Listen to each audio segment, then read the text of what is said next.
Right now, somewhere in the world, someone is leaning in to press their lips against another person's. You've done it, probably more than once. Maybe you did it this morning without thinking twice. Here's the thing, kissing is one of the strangest habits humans have ever normalized. Pressing your face onto someone else's face, exchanging spit, breathing each other's air. If an alien watched us do this, they'd assume it was a threat display. It's not. It's love. And it's older than perfume, older than wedding rings, older than most languages we use to talk about romance. The question is, when did humans start doing this? And why did such a bizarre behavior become one of our clearest signs of love? The beginning isn't even human. Evolutionary biologists trace kissing back to a behavior called pre-mastication, mouth-to-mouth feeding. Early hominin mothers chewed food into a soft paste and passed it lip to lip to their babies, the way some birds and chimpanzees still do today. That close contact, that trust, likely wired the brain to link mouth-to-mouth touch with safety and love. Long before it was romantic, it was survival. Your first kiss, evolutionarily speaking, was dinner. Chimpanzees and bonobos kiss too. Bonobos kiss with tongue to reconcile after fights, to bond, to say we're okay. This isn't a human quirk, it's built into the primate family tree, but not every culture developed romantic kissing on its own. That's where it gets interesting. The oldest written proof comes from Bronze Age Mesopotamia, clay tablets from ancient Sumer describing kissing between lovers, 4,500 years old. For decades, historians assumed romantic kissing started in Greece or Rome, a tidy Western origin story. Sumer blew that timeline apart. Around the same era, ancient Indian Vedic texts describe people sniffing with their mouths, faces pressed together in what scholars read as an early form of kissing. From there, the custom likely spread west through trade routes and eventually into Europe via Alexander the Great's conquests. But when the Romans got a hold of it, they went completely overboard. They built an entire kissing taxonomy. Osculum, a kiss on the cheek for friends and family. Basium, on the lips for lovers. Savium, open mouth for exactly what you think.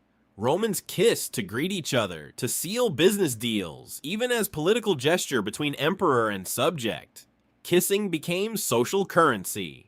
Rome basically invented the professional handshake that also involves tongue, but not every culture jumped on board. A 2015 cross-cultural study by anthropologist William Jankowiak and colleagues examined 168 societies. Romantic sexual kissing, the thing we assume is universal, showed up in only 46% of them, less than half. Many societies across sub-Saharan Africa, New Guinea, and parts of indigenous Central and South America had no tradition of mouth kissing at all. Some early explorers who introduced kissing to certain communities were met with confusion, even disgust, one account comparing it to eating each other's saliva. Fair, honestly. Kissing isn't a hardwired universal instinct. It's a widespread cultural habit, invented in some places, spread by trade and colonization to others. But biology sneaks back in here. Even where mouth kissing wasn't traditional, something like it almost always existed. Face rubbing, sniffing, nose pressing greetings, still practiced in some Pacific Islander and Inuit communities